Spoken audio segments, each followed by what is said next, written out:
Today I wanted to discuss the PTC heating element and how it works.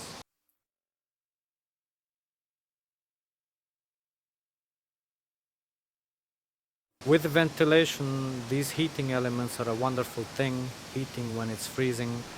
In most systems, they are set to turn on at temperatures of 1, 2, 3, 4 degrees depending on how the manufacturer sets it. And the 1.5 kilowatt heating element might consume about 15, 20, 30 kilowatt hours of electricity a day. And Wishpakish even had cases where they consumed 40 kilowatt hours. With today's energy prices, heating with these heating elements in winter doesn't look great. It becomes costly, as everyone is warning us about energy price increases and power outages.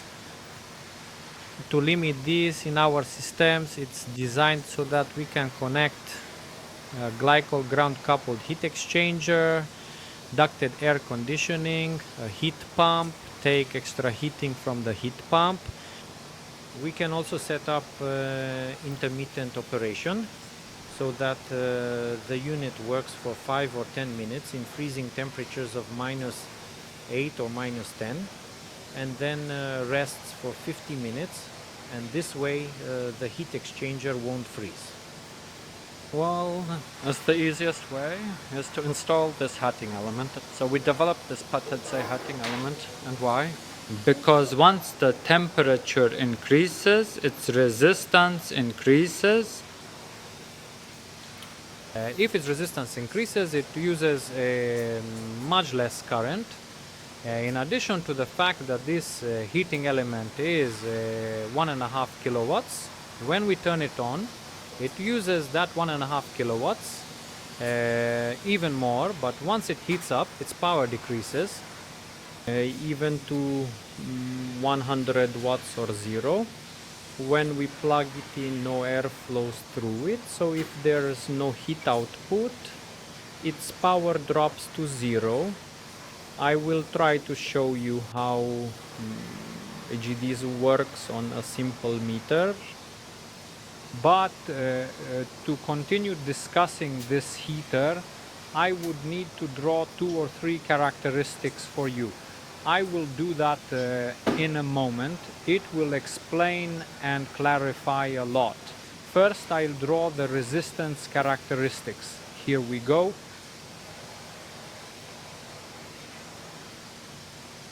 Temperature in degrees Celsius. Here we have the resistance in ohms, and see what happens with this heating element.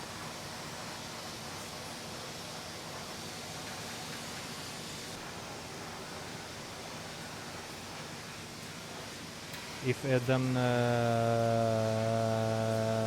the temperature rises, the resistance increases. These characteristics often have various patterns. They can be linear or oriented differently depending on the type of the PTC element. See what happens to the power if the resistance increases, no? Here we have power in watts. Here we have our temperature in degrees Celsius. If our resistance increases, what happens? Power decreases.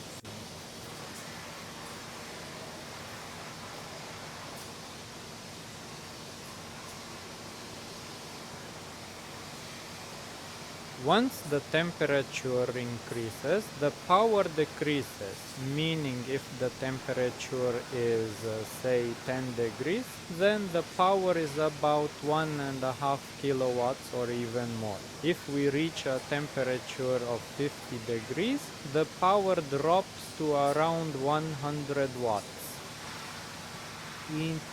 So it goes. This is a very simple phenomenon. So we use that technology for quite a long time. It works. In addition to that, in our units, the PTC heating elements are secured with a mesh on both sides. This is a safety measure to prevent crumbs from falling in, to avoid any risk of a fire. Although these heating elements, besides having protections and automatically changing their resistance, They also have a temperature sensor that disconnects them at a specific temperature of approximately 120 degrees. This ensures that the heating element never heats above 120 degrees. But besides the automatic regulation, that is, the more the temperature rises, the more the resistance increases, we also have PWM control. A PWM for heating elements is a little differently than, say, standard PWM with pulses. You have a sine wave here, we have voltage, here we have a sine wave. And then, for example, now we set it to work at 50%. So we often can turn off half of the sine wave, meant by, let's say this first sine wave Dashafi is operating and the first lower sine wave is also operating.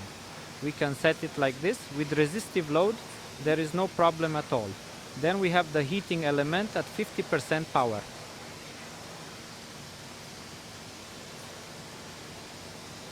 We have one period of the sine wave. But very often, because it's a bit more complicated type of control, with PWM control for heating elements, it can also be done differently, because there's no need to have this 100 times per second. At 50 Hz we have 50 such sinusoidal periods, and there is no need for the car to be switched on and off 100 times in a second. We control the whole sine wave. The entire sine wave works. One half works. This one doesn't work, and let's say the next one works, and this is also PWM control. The next one obviously doesn't work, and so on and so on.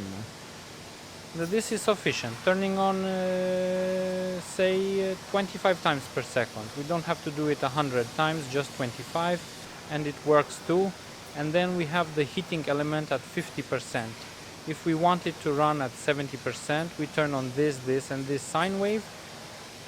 For example, these three halves, we keep two of them free, and so on. If we want it to operate at 25%, we turn on, for example, the upper halves of the sine wave. And if we have a 1.5 kilowatt heating element, then we can set it at 50%, as I showed you before. Set it to 750 watts.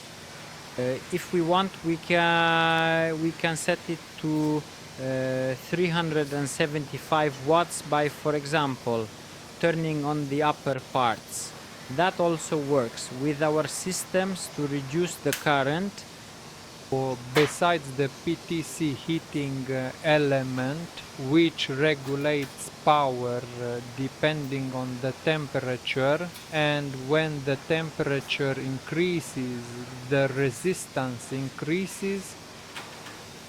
We can also make the 1.5 kilowatts heater into, say, 750 watts, 300 watts, and in my opinion, this is the most sensible options, because then we limit heating element consumption to 5, 4, 3 kilowatts per day.